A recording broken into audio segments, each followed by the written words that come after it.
do better with that. Y'all, didn't y'all enjoy the music? Let's give them a real hand. A real McDougall family hand. There you go.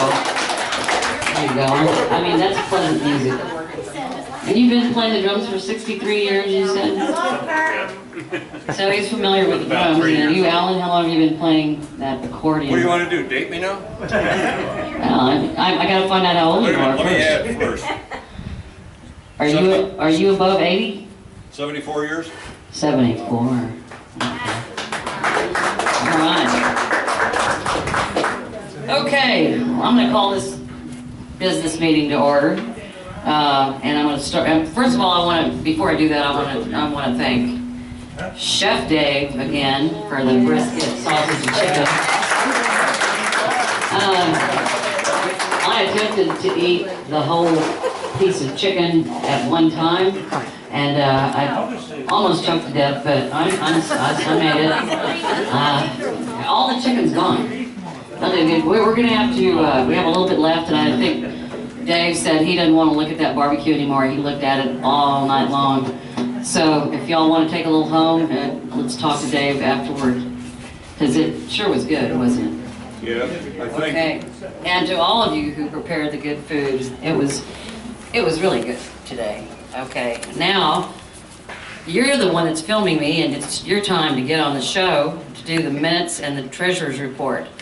And now, the Secretary-Treasurer of the McDougall Clan, Kurt Russell Ewald. Here, I'll trade you. There you go. All right. Okay, this is, I guess, part of the financials and stuff as far as the secretarial. Yeah. Treasury. Oh, let me see. We think that today's like all the meat and stuff. I think it was around 120 for the cost of that and stuff. So later on, you know, we'll obviously we're doing the auction, the silent auction, and then we'll also pass a hat around a little bit later. But and then I think for the mail outs, they roughly run around, because we have around 300 mail outs, so it costs, you know, roughly around $1 per mail out, you know, to have the things printed, and then also for postage is almost 50 cents now. Yeah, the postage So is... that's why we always try to get emails and stuff. That way we can kind of say 50 cents here, 50 cents there type of thing. So I think right now let me think, after all the shopping and stuff that we did for like the forks and plates, I think should have around 400 in the account still. And then we'll also pay the remaining balance for having the band play for us and stuff. And so, but I think that's where we stand right now with the finances. So. I mean, how many did we have last year here? And The attendance, I think we had around 71, if I'm not mistaken, 71 in attendance. And a little bit later, we'll get a head count from each group of family to see how many showed up at this year's reunion. So, but food was great, excellent. So, I guess I'm gonna hand it back to you, Bonnie.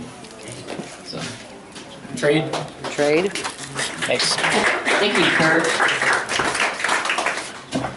Okay, now I would like to continue a tradition that I would like to start, but I mean it's been going on and on, off and on for years, to read the story of Alexander McDougall and how it's our story, our family story, and how this clan got started and why we gather and celebrate today.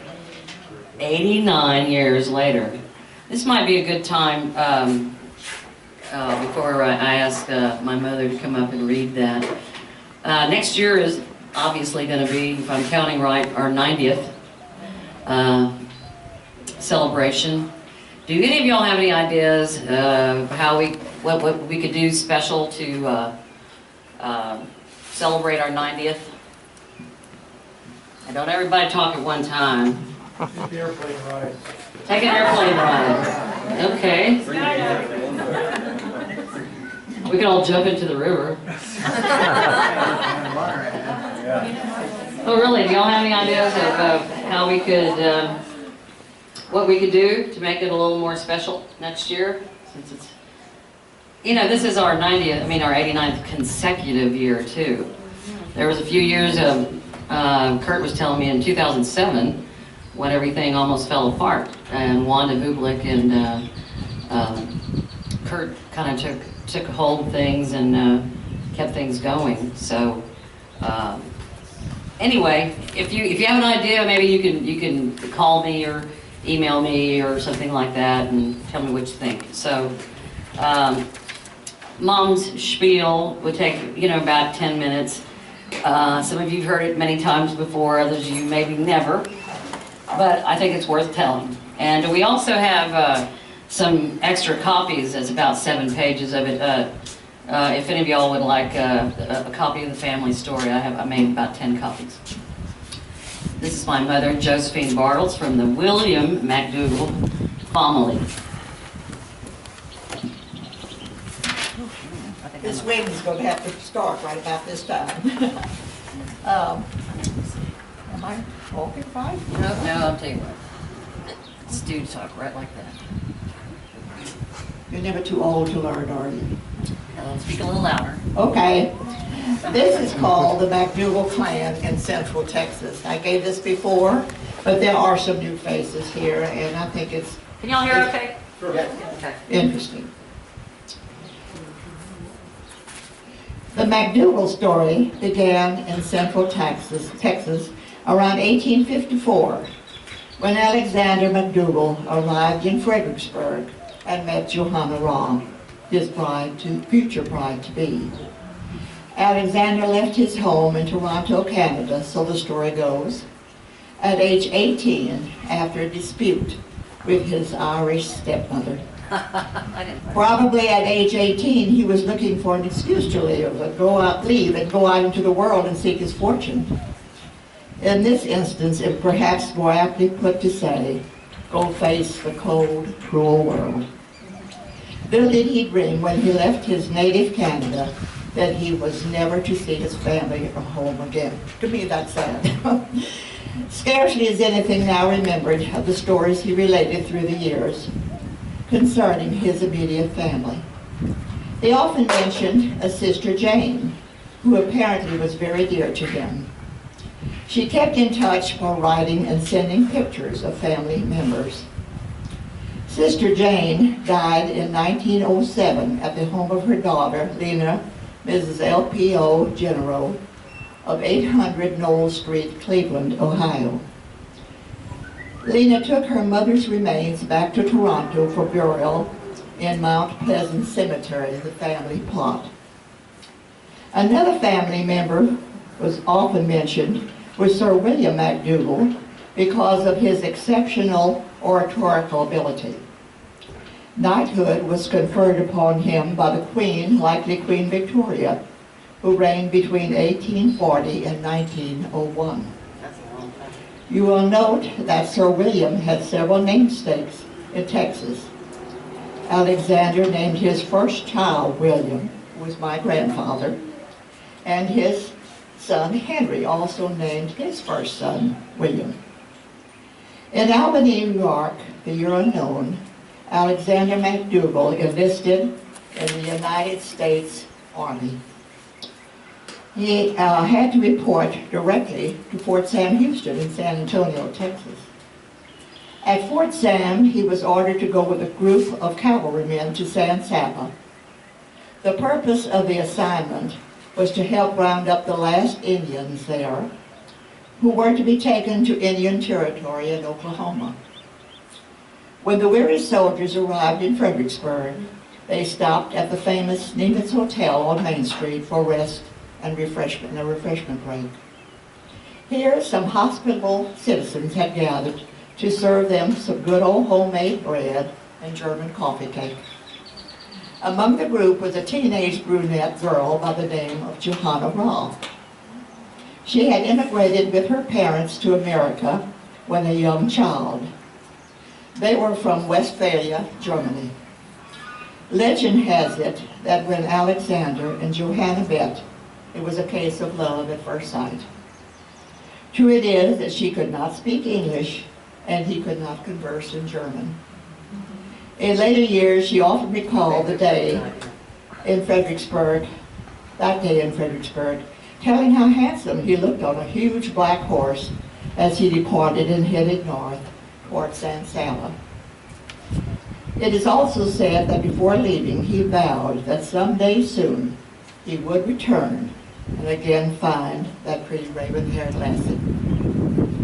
In 1856, Johanna Raw and Alexander McDougall were buried in the historic Verontaine by the Reverend B. Dangers, where she had previously been confirmed by the same pastor. The Verontaine was the first church on the Texas frontier, and the Reverend Dangers was its minister for 20 years. He was an ancestor of Eugene Zesch and the Henry McDougall families.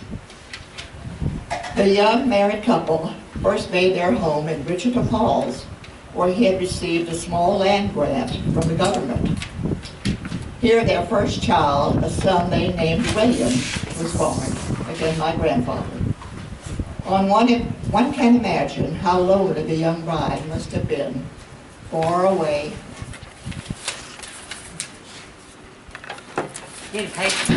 Whoa! It's whoa, a gust of wind. Oh, goodness. How crazy you going? Oh, Goodness, and all of a sudden a gust of wind. I think I did it. You got it? Far away from home and among total strangers. She occupied herself by making a buckskin suit for her new husband. After countless hours of handwork, she finally finished it. With pride and joy, she hung it on a nail behind the door. Suddenly, a buck Indian appeared and invited himself in, looked around the room, saw the buckskin garment, took it off the nail, and made a quite quick getaway with it. After about a year, Alexander and Johanna, with little Billy, returned to Fredericksburg. They settled near Morris Ranch in Gillespie County, where he established a blacksmith shop. As time went by, the family rapidly increased. 2 sons, Frankie and Alex, died in infancy. The other children in chronological order were John, Tom, Alonzo, Mary Jane, Henry, Alex, Matilda, Emma, Henry, Herman, and Lily. Yes, including Billy, a total of 13 children were born to this union. They were succeeded by 74 grandchildren. Matilda, who died in 1958 at age 90, was the last surviving member of the family. During the Reconstruction period following the Civil War, times were very, very hard. Imagine having so many little mouths to feed. Enough to drive one to drink, don't you say? And it was said that Alexander did indeed love his Scotch water life. Once a stranger stopped at the McDougall home. He was puzzled as to what nationality this family was, or might be. When alone with little Herman, he just up and asked. The little lad replied, "Me and my father are Americans and the rest are Deutsch." Fortunately, the Morris Ranch, a horse racing training and breeding center, was a thriving community, and some of the McDougall children found employment there at an early age. There were 2 stores, a hotel, huge rock barns, a post office, and a... Wait just a second to continue.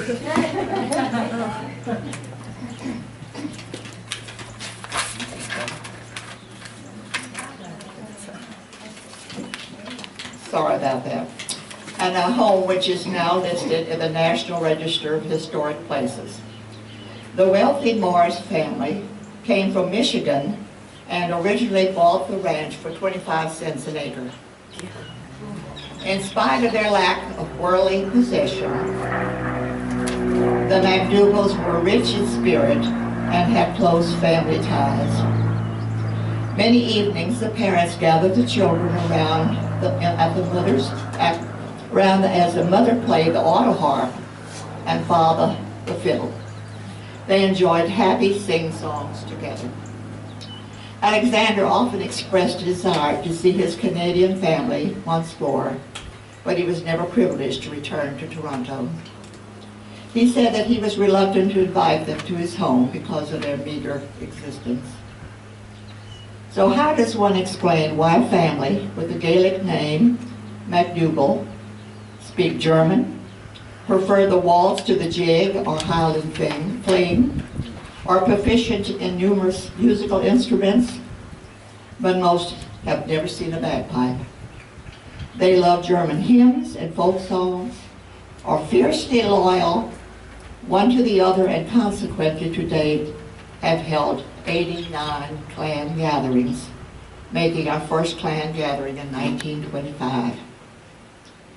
If you have listened to this tale or read it, by now, you have by now solved the puzzle. It is very simple. We're all Americans and we love it. Come on.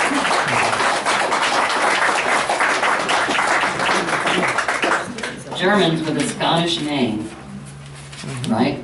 That's right. That's right. Did you enjoy the wind? I do. Okay, let's see where I am. Okay.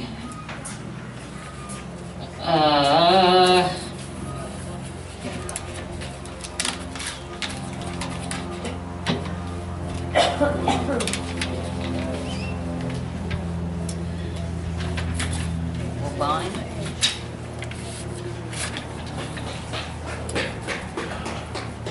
I think right now I'd like to open the meeting up to anyone who would like to speak up and tell us about what's going on in your family, whether it's bragging rights, somebody did something good, or informing anything significant that happened in your family that you'd like to talk about. I'll come around and hand you this microphone, and it will blow away. Anyway, or if you'd like to share a good joke, I'm thinking about, if y'all don't share a joke, you're gonna have to hear mine. So maybe you'll think of your favorite joke.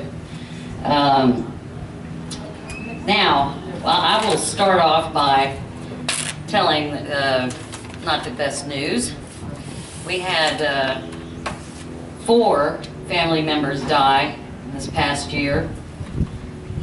One, Hazel Moraine Hicks McDougall. She was of the John McDougall family, passed away on April 1st after a long life of 95 years. Bobby Zesh informed us that his dad, R.C. Zesh, passed away on December 8th, 2013. He would have been 90 years old 2 weeks later on January 8th, 2014. R.C. is from the Emma family. Phyllis Olivia Lukenbach Sawyers died April 13th, 2014 in San Antonio. She was the daughter of Steve and Amanda McDougall Lukenbach from the Alonzo Lonnie family. And the 4th person who passed away was George Marshall Barney McDougall, Sr. He was born in San Antonio on July 29, 1930, passed away Friday, February 28, 2014, surrounded by his family. He is also from the Alonzo family. I think we'll see that the Alonzos are ahead with their attendance as usual. Okay, anybody want to say anything? I know my mother's going to blab something, because that's the way my mother is. Anybody have any babies? Anybody graduate? Anybody make all A's? Anybody try a new diet? Come on, somebody's done something. Okay, Mom, I know what you want to say. Well, I'm kind of proud of my grandson. In 2 weeks, he's going to become a doctor, and he's going to graduate from A&M Medical School. He's going to be doing his residency at John Peter Smith in Fort Worth. So anyway, we're proud of him. Yes, and Aunt Bonnie's proud of Brad too. Come on, you know you got something to say. You look like it. Anybody over here? Anything significant happen in your family that you'd like to tell everybody about? Oh! You're somebody graduated from law school? She will on Saturday. Houston School of Law. Okay. What kind of attorney is she going to be? Mergers and acquisitions. Yeah. Mergers and acquisitions. She's serious about this stuff, huh? Okay, anything else? Okay, we got one doctor and one attorney coming along. Got any firemen in the group or, you know? Here we go. Wanda wants to say something. I am cancer-free. I had cancer. I discovered a knot in my lymph nodes, and that was in 2009. 2012, I did chemo, radiation, and stem cell transplant. And I'm cancer-free now. Oh, wow, that's good news. That was your diet, huh? Chemo, radiation, and stem cells. I was pretty big, and I lost over 100 pounds. Oh, wow. I don't really recommend that diet. I don't think you would really recommend it. No. The chemo diet. They just celebrated 50 years. 50 years of being married, what, November? Yeah, This past November? 50 years, and he's also the one that made that jug of Mustang grape wine. Why don't you tell us a little bit about that, how you made it, or I don't think you, how many people We here? went to HEB and bought it. A bottle of Strawberry Hill and put it in there. Tell us a little bit about it. Well, 2010, right? yeah, made in 2010. Dating way back there, my dad used to make wine, but it's made in wooden barrels. And I made mine in distilled water bottles. And a lot of people think they got my impression they stomp the grapes with their feet, but I got a stomper made where I get the Mustang grapes or peach wine. I make or whatever fruit you have. And the old timers always say that wine is good to drink when the particular fruit that you make it out of produces the next year. So it's ready to eat and drink. And this year it should have some age to it, being made in 2010. I got a recipe of where I used 10 pounds of sugar to 5 gallons of wine. It's a real sweet wine. What do you think the alcohol content is? Depends on how much you drink. Yeah, like white, I mean, is it pretty strong wine, or is it pretty strong wine? The older it gets, the stronger it gets. 155. It's like white. Well, I like it. You take a sip and you fall over, it's high content.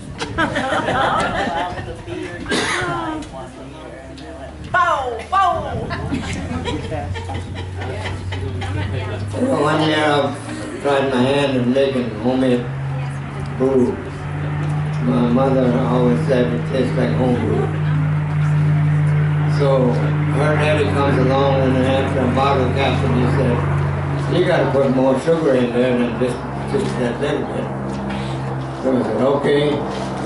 So, you know what, I put a tablespoon of sugar in there per bottle and capped it. And I had it sitting in the drops and came home from work. And all of a sudden I heard this loud crash. Boom! And then the second time it went boom, and then I jumped up and I put it beside the cedar tree, got the hose and started watering it down. And then I said, that's what I get to listen to your dad. There's too much pressure in the bottle. They broke all of them. That's a learning. Fermentation. Oh, fermentation. Yeah. Too much sugar. Okay. Okay, we know how to make beer and wine now. No, we Okay. just know how to make wine. Wine. Yeah, beer didn't go too well. Okay, how about at this table beside my mom? Ah, Chef Dave, has something to say. Just want to brag on our daughter. She's been a straight A student ever since she's been in school. Graduating from Wilder, going to corporate middle school next year, and she just made the cheerleading team. So that's some pretty neat accomplishments. And if you like, she might show you some cartwheels and flips. I don't know how she does it, gets me dizzy.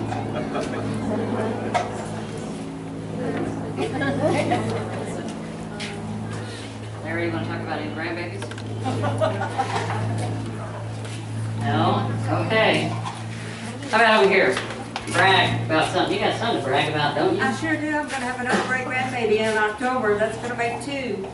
22 months apart. Wonderful. Wonderful. The second one. Yeah, the second one here. Anybody else over here? This gentleman over here, Wally, was talking about, he did research on the Mustang grape or something like that, and what did you find out about Mustang? It has a healing quality, huh? Yeah, the university researched it and found it has one more chromosome than any other grape. 41. I didn't know grapes had chromosomes. I'm not sure about that, but that's what I read in the book. It has something that's a little bit more than everybody else does. Yeah, The Mustang grape. it's got something different. Okay, so if you drink that bottle all at one time, you will be well. Jolly and well. Or you won't give a damn about what happened. Which brings me to this kind of a, how many of y'all have heard of the serenity prayer? God grant me the serenity to accept the things I cannot change. And well, here is a slant on it. It's called the senility prayer. God grant me the senility to forget the people I never liked anyway, the good fortune to run into the ones I do, and the eyesight to tell the difference. Okay, one more joke. A man was telling his neighbor, I just bought a new hearing aid. It cost me $4,000, but it's state of the art. It's perfect. Really? Answered the neighbor. What kind is it? 1230, he replied. Not kind, time, place of time. Okay. All right. Well, okay, one more. One more. 2 elderly gentlemen from a retirement center were sitting on a bench under a tree. One turned to the other and said, Slim, I'm 83 years old now and I'm just full of aches and pains. I know you're about my age. How do you feel? Slim said, I feel just like a newborn baby. Like a newborn baby? Yep. No hair, no teeth, and I think I just wet my pants. I'm sure none of you, you know.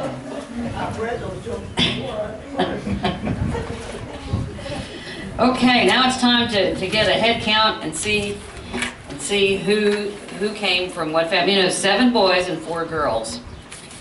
So here we go. Let's recognize how somebody has to do a little bit of a counting. Why don't one of you count from every family and tell me how many? We'll start with the oldest child, which is William. So stand up. Me, Beverly, no. Right, Beverly? Oh, okay. One, And yourself. 6. okay, 6. 6 from the William McDougall family. Thank you. Okay, if you're from the John McDougall family, please stand up. Oh, there you are. Okay, dos. Thank you. Tom. What are your no descendants, heirs, not heirs, Tom. Okay, now Alonzo, prolific as he was, I suppose. There's 13 total. 13? Yeah. Wow.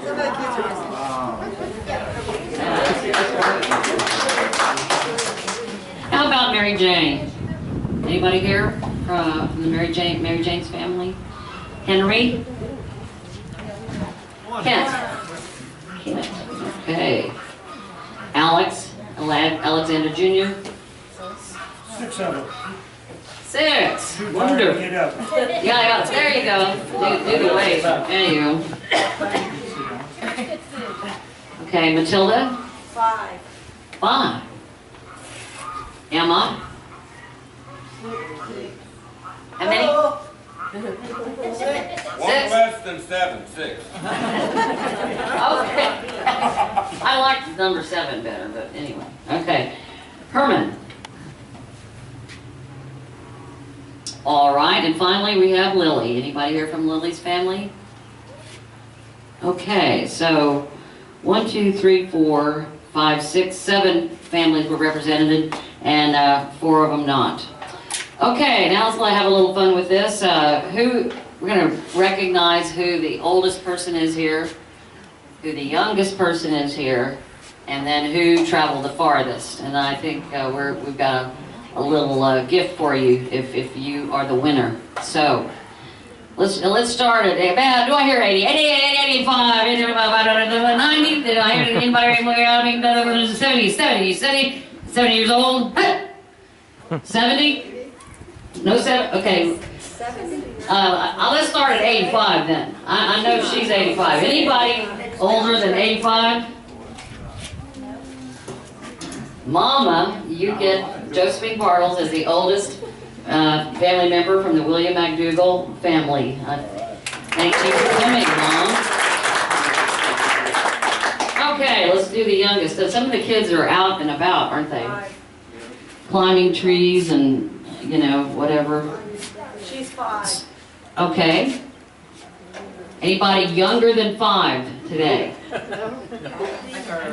Anybody feel younger than 5 today? Okay, would you like a little plant? No, not her. Oh. She's the middle one. Oh, you're the middle one. Where is the She's down 5-year-old? there. Okay. Does she like plants? Sure. Good. Good. Okay, now we're going to determine who traveled the farthest. Let's go beyond Fredericksburg. Maybe Egypt? No. Asia? Europe? How about another state? Anybody come here today from another state? All right. How far away? How many miles did you drive? Let's go by miles, I guess, from here. 80. 80. Okay. What'd you say back there? Smithville. How far is it? How far is Smithville? 180. 108. Okay, so far that's the highest. 130. What's that? 130. 130. Near Houston, I don't know. Yeah, that's 160, right? Or it's 160 from Seguin, I know, but we're not in Seguin, so. Farther than Big Ford. About 180 miles, maybe? Houston. Seemed like forever. Okay, we got 180, so all of you came from the Houston area. Where exactly? Sweeney. Sweeney, that's right. The big metropolis of Sweeney, Texas. Okay. One of you can accept the, oh, there you go.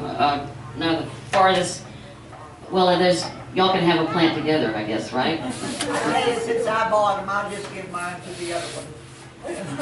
Okay. Let him each have one.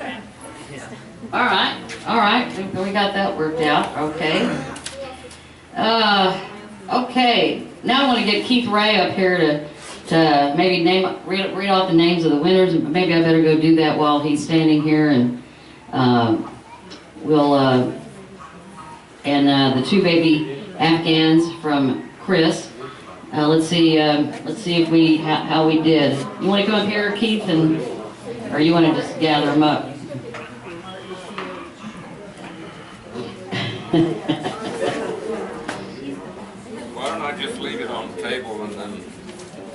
Okay. How's that? Well, I wanted to try to get an idea of how much we made, but you got a suggestion, Secretary, Treasurer? The mic will reach all the way over there. He can. Are you going to read it from the table over there? Kind of walk Well, around and. I can. Yeah. I certainly can. Vanna White. I think they all had a winner. Oh, guess who got $30 and won these? Bonnie. Okay, and there's 3 jars of pickles and okra here. Linda Ewald, 30. And we've got Linda Ewald did $35, beat Josephine out. Susie King gets her pickles and okra. Starting price, yeah, we have Patsy Grody, $20. Okay, now these baskets. Bev Lighting, $21. Okie doke. Willie Edmonds. Yeah, that hummingbird water belongs to me. Man, I'm jealous. I've been on that too. Okay, and then Monty. Monty. Where's Monty? Right here. Okay, you're the one that got all the salsa and yeah, good stuff. Okay. And then $32, Chris paid for salsa and okra. And there's pickles and bread and butter pickles, both. Sissy King paid $35 for that. We appreciate that. Patsy Grody, is it Grody?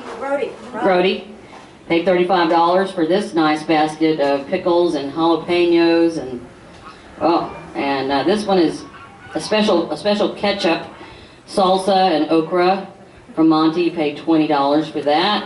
And good night. Somebody paid $12. Is that a Jenny or? I can't read that. Jimmy? Bonnie. It is money. What's that big? Okay, sorry. Right. Sydney 10.